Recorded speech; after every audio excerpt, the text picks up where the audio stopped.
Friends, welcome back to அன்கலி garden. இன்றைக்கி நம்ம இந்த வீடியோவில் எதை பற்றி பார்க்க போகிறோம், நம்ம மாடி தோட்டத்தில் வந்து பழங்கள் எல்லாம் ஹார்வெஸ்ட் பண்ண போகிறோம். அதைத்தான் நம்ம ஒன்று ஒன்றா பார்க்க போகிறோம். ஸோ ஃப்ரெண்ட்ஸ் எல்லோரும் வீடியோவை லைக் பண்ணுங்கள், ஷேர் பண்ணுங்கள், கமெண்ட் பண்ணுங்கள், சப்ஸ்கிரைப் பண்ணுங்கள். அப்படியே பக்கத்தில் இருக்க பெல் ஐக்கானை கிளிக் பண்ணுங்கள். அப்போ தான் நான் போடுற வீடியோஸில் அவங்களுக்கு உடனுக்குட நோட்டிஃபிகேஷனாக வரும். அப்போ தான் நீங்கள் என்னோடய வீடியோஸில் மிஸ் பண்ணாமல் பார்க்க முடியும். வாங்க ஃப்ரெண்ட்ஸ், வீடியோக்குள்ளே போகலாம். ஃபஸ்ட்டாக நம்ம வந்து செரி பழத்தை ஹார்வெஸ்ட் பண்ணிக்கலாம். ஆல்ரெடி செரி பழத்தை ஹார்வெஸ்ட் பண்ணுறதுக்கு முன்னாடி இங்கே கீழே பழங்கள் எல்லாம் விழுந்துருக்குது. கொஞ்ச நாளாகவே நமக்கு வந்து பழங்கள் வந்து கிடைக்காது. இப்போ தான் ஒரு கொஞ்ச நாளைக்கு அப்புறம் மொத்தமாக பழங்கள் கிடச்சிருக்குது. அது ஏதாவது குருவி வந்து சாப்பிட்றதா என்ன சாப்பிடுது அப்படின்ட்டு தெரில, பார்க்கலாம். எப்படியோ இன்றைக்கி நமக்கு வந்து பழங்கள் கிடச்சிருக்குது. செம்ம ஹாப்பி. ஒரே டைமில் வந்து நிறைய பழங்கள் பறிக்கிறோம். இது வந்து லைட்டாக தான் கலர் கொடுத்துருக்குது, அதனால் அது பறிக்க வேண்டாம்.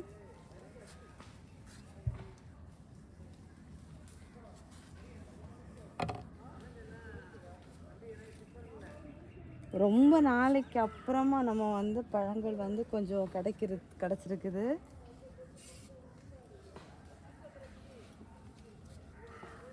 இந்த செரிப்பழம் யார் யார் வீட்டில் வச்சுருக்கிறீங்க அப்படிங்கிறத கமெண்ட் பாக்ஸில் மறக்காமல் கமெண்ட் பண்ணுங்கள்.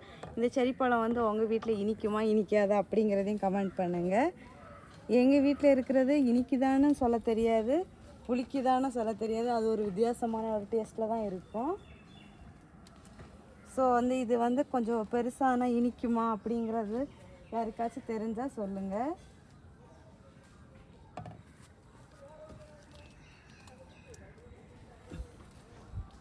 அவ்வளோதான். இது வந்து நமக்கு வந்து இவ்வளோ செரிப்பழம் கிடச்சிருக்குது. அடுத்ததாக ரொம்ப நாளைக்கு அப்புறமா நமக்கு ஒரு பழம் கிடச்சிருக்குது. என்னன்னு கெஸ் பண்ணுங்க பார்க்க. அத்திப்பழம். வலை போட்டு மூடி விட்டதுக்கப்புறம் தான் கிடச்சிருக்குது. அப்புறமா நான் வந்து ஒரு நர்சரி வீடியோ போட்டிருந்தப்போ ஒருத்தங்க கமெண்ட் பண்ணியிருந்தாங்க, அத்தி செடி வந்து வாங்கி வைக்காதீங்க, நம்ம கிளைமேட்டுக்கு வந்து பழுக்காது, காய்க்க மட்டும் தான் செய்யும் அப்படின்னு சொன்னாங்க. ஸோ அவங்க வீடியோ பார்த்தீங்கன்னா பாருங்கள், ப்ரூஃபோடு காமிச்சிருக்கேன்.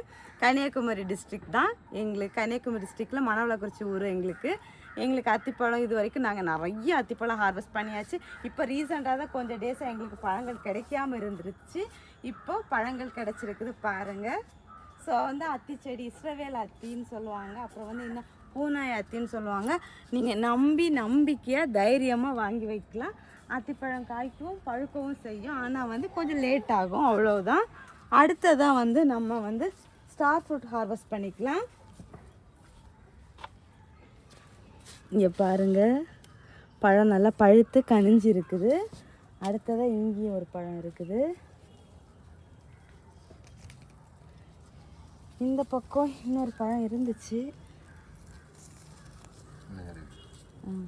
பறிச்சிடட்டா? அண்ணா இந்த பக்கம் இன்னொன்று இருக்குது.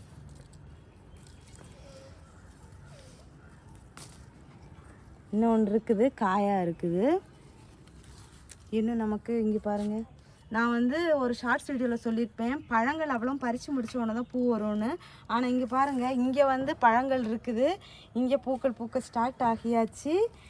இதோட இனி வந்து இதில் எல்லா இடமுமே நமக்கு பூ வைக்க ஸ்டார்ட் ஆகிரும். அடுத்த ஸ்டெப்பு காய்க்க ஸ்டார்ட் ஆகிரும். இதுக்கு வந்து சீசன்னே கிடையாது, அன்சீசனல் ஃப்ரூட் தான். ஒரு ஸ்டெப்பு பூத்து காய்ச்சி நமக்கு பழங்கள் பறிச்சு தொடங்கின உடனே அடுத்தது வந்து நமக்கு வந்து படுக்க ஸ்டார்ட் ஆகிரும்.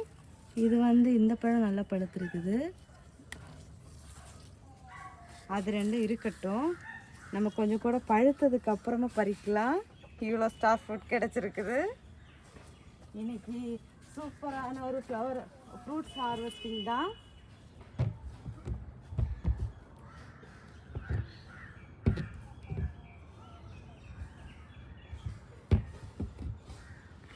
அடுத்ததாக நமக்கு வந்து இன்னொருத்தங்க பழுத்திருக்காங்க, நம்ம போய் பார்க்கலாம். எனக்கு அப்படியே பறிக்க ஒரே ஹாப்பினஸ். அப்புறமா பார்படோஸ் செடி வந்து நிறைய பேர் வந்து கேட்டுருந்தீங்க, நீங்கள் உங்கள் வீட்டு தோட்டத்தில் வச்சுருக்கிறீங்களா அப்படின்னு சொல்லிட்டு ஒரு சிலர். இங்கே பாருங்கள், எங்கள் வீட்டு தோட்டத்தில் நாங்கள் வச்சுருக்கோம், பெரிய செடியாக வளர்ந்தாச்சு. இன்னும் வந்து எங்களுக்கு பூ வச்சு காய்க்க ஸ்டார்ட் ஆகலை. காய்க்க ஸ்டார்ட் ஆனதுக்கப்புறம் அடுத்து அப்டேட் கொடுக்கலாம். நாங்கள் வந்து சேல்ஸ் பண்ணுற எல்லா பிளான்ட்டுமே மாடி தோட்டத்தில் வச்சு வளர்க்குற பிளான்ட்ஸ் தான் நாங்கள் வந்து சேல்ஸ் பண்ணுறோம். அடுத்ததாக நம்ம வந்து ஒயிட் மல்பரி பாருங்க, எல்லோயிஷ் கலரில் பியோர் ஒயிட்டும் இல்லாமல் எல்லோயிஷும் இல்லாமல் அழகாக பழுத்து கனிஞ்சிருக்காங்க. அப்படி தொட்டோன்னே வந்துடுச்சு. செம ஹாப்பி. அடுத்ததாக வந்து இந்த பழம் பழுத்துருக்குது. இந்த மெதுவாக பறிக்கணும், இல்லைன்னா வேற ஒரு பழம் வந்துடும். அடுத்ததாக கீழே பழுத்துருந்துச்சு. இங்கே இந்த பழுத்துருக்கு.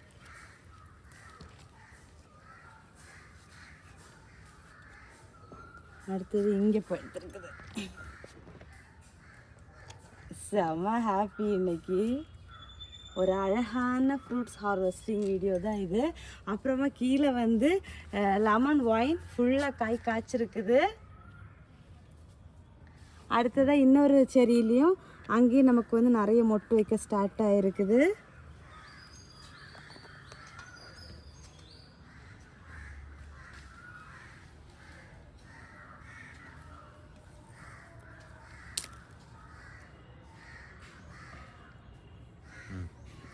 அடுத்ததாக நம்ம வந்து புதுசாக வச்ச அத்தி செடி இங்கே பாருங்கள், வரிசையாக காய் வச்சுருக்குது. இது வந்து எப்படி பிளான் பண்ணேன் அப்படிங்கிற வீடியோவே போட்டிருந்தேன். நிறைய பேர் கேட்டிருந்தீங்க அத்திச்செடி எப்படி வாங்கி பிளான் பண்ணுறீங்க அப்படின்னு சொல்லிட்டு. ஸோ வந்து பார்த்துக்கோங்க, நாங்கள் வச்சு இவ்வளோ நாள் எங்களுக்கு காய்க்க ஸ்டார்ட் ஆகியாச்சு. இந்த மண் பாருங்கள் கீழே நல்லா தாண்டாச்சு. இது வந்து நமக்கு மூடு நல்ல பலமாக கீழே அன்னைக்கு போயிடும். நம்ம இன்னும் மேலாப்பில் உரம் எல்லாம் போட்டுட்டு காய்ந்த இலசருக்கெல்லாம் போட்டு மேலாப்பில் கொஞ்சம் மண் போட்டு மூடி விட்டால் போதும், சூப்பராக வந்துடும். அப்புறமா நம்ம எல்லாம் இது வந்து பச்சை மிளகாய் செடி இப்போவும் நமக்கு வந்து பூ பூத்து நிறைய காய்கள் காய்ச்சிட்ருக்காங்க. நான் வீட்டு தேவைக்கு வந்து பச்சை மிளகாய் வாங்குறதே இல்லை, இதுலேருந்து தான் பறித்து எடுத்துகிட்ருக்கேன். அப்புறமா நம்ம லெமன் பாருங்கள், ஆல்ரெடி ஃபஸ்ட்டே காய் காய்ச்சிருந்தாங்க. அந்த பழம் வந்து இன்னும் லெமன் வந்து இன்னும் பழுக்கலை. பழுக்கிறதுக்கு முன்னாடி செடி ஃபுல்லாக பூ வச்சுருக்காங்க. அங்கங்கேயே பாருங்கள், அங்கங்கேயே தெரியும். நம்ம வந்து எங்களுக்கு பார்க்குறதுக்கு அங்கங்கேயே மொட்டு இருக்கிறதுக்கு ரொம்ப கிளியராக அக்யூரேட்டாக தெரியுது. உங்களுக்கு வந்து நல்லா விரிஞ்சது அது கொஞ்சம் பெரிய மொட்டாக இருக்கிறது தான் தெரியும், குட்டி குட்டியாக இருக்கிறது எங்களுக்கு தெரியுது. ஸோ வந்து இதுவும் ஒரு பெரிய ஒரு எக்ஸைட்மெண்ட்டு தான். வாங்கி வச்சு அப்படியே இருந்துச்சு, காய்க்கவே இல்லை. இப்போ தான் ஃபஸ்ட் டைம் காய்ச்சிருக்குது, ரொம்ப ஹாப்பியாக இருக்குது. ஃபைனலி நம்மளோட ஃப்ரூட்ஸ் ஹார்வெஸ்டிங் வீடியோவில் நமக்கு வந்து செரி பழம், மல்பெரி, அத்திப்பழம், ஸ்டார் ஃப்ரூட்டு இவ்வளோ பழங்கள் கிடச்சிருக்குது. இந்த வீடியோ எப்படி இருந்துச்சு அப்படிங்கிறத கமெண்ட் பாக்ஸில் மறக்காமல் கமெண்ட் பண்ணுங்கள். ஸோ ஃப்ரெண்ட்ஸ் எல்லோரும் வீடியோவை லைக் பண்ணுங்கள், ஷேர் பண்ணுங்கள், கமெண்ட் பண்ணுங்கள், சப்ஸ்கிரைப் பண்ணுங்கள். அப்படியே பக்கத்தில் இருக்க பெல் ஐக்கானே கிளிக் பண்ணுங்கள். அப்போ தான் நான் போடுற வீடியோஸில் உங்களுக்கு உடனுக்குட நோட்டிஃபிகேஷனாக வரும். அப்போ தான் நீங்கள் என்னோடய வீடியோஸில் மிஸ் பண்ணாமல் பார்க்க முடியும். உங்கள் வீட்டு தோட்டத்துலேயும் இந்த மாதிரி பழங்கள் எல்லாம் வாங்கி வச்சு சாப்பிடணும்னா எங்கள் வீட்டு நர்சரியில் வந்து கொஞ்சம் பிளான்ட்ஸ் வந்து அவைலபிளாக இருக்குது. என்னென்ன பிளான்ட்ஸ்னால் ஸ்டார் ஃப்ரூட் வந்து வேணும்னு கேட்குறவங்களுக்கு நாங்கள் வாங்கி கொடுத்துட்ருக்கோம். இது போக நான் வந்து அடுத்த ஒரு பெரிய டீட்டெயில்டு வீடியோவை இப்போ புதுசாக என்ன அவைலபிளாக இருக்குதுங்கிறத டீட்டெயில் வீடியோ அடுத்த வீடியோவை போடுறேன். Tata bye bye, happy gardening.